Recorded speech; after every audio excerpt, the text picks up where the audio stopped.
Would Nintendo become gaming's last home for physical games? But with Sony ending PlayStation disc releases in 2028 and reports suggesting Xbox's next console, Project Helix, could launch without a disc drive, Nintendo may soon stand alone as the biggest supporter of physical game releases. While the Switch 2 has introduced game key cards, Nintendo continues to release its own first-party games on full cartridges, and physical sales remain a significant part of its business. If PlayStation and Xbox fully embrace an all-digital future, Nintendo could carve out a unique advantage by continuing to offer collectible, shareable, and preservable physical games for fans who still value owning those purchases. I'll just go ahead and read the next thing, too, just so we can kind of wrap this up in one bow.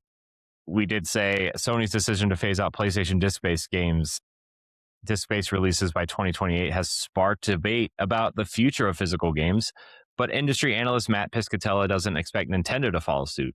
According to Sakana, senior director, Nintendo is, quote, going to be Nintendo, end quote, arguing the company has a long history of making decisions independently of its competitors.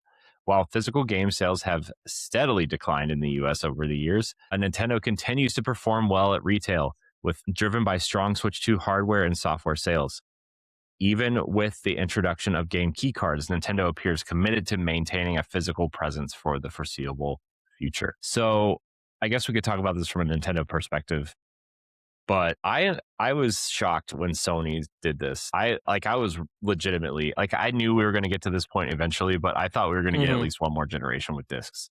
I really did. I mean, Xbox has been heading this way for a while, right? We discussed that for an hour the other day. But PlayStation, I felt like if you couldn't get it physically on Switch or Switch 2, like you bought the PlayStation version.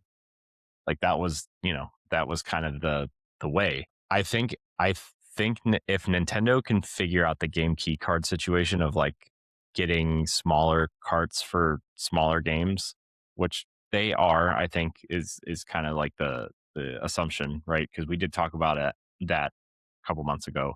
They could really carve out the physical game release thing here for themselves and be really the last place to buy physical games. Well, yes.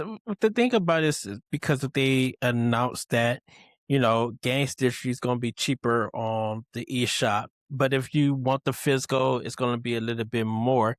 That's going to be good business for Nintendo because people are going to still be paying more while still getting those digital versions. So the reporting for the numbers is going to be like, of course, all of that's going to be switched now once 2028 happen, and if Microsoft still does this because of this announcement, we can start seeing Microsoft and Nintendo on those NPD or those like monthly sale lists. Not saying that Sony can't be on there because I don't know if Sony reports on digital sales, but if they report on digital sales and they're getting still big numbers, the argument wouldn't even matter or anything at this time. But we won't know until 2028. But for Nintendo, yeah, they believe in doing that physical.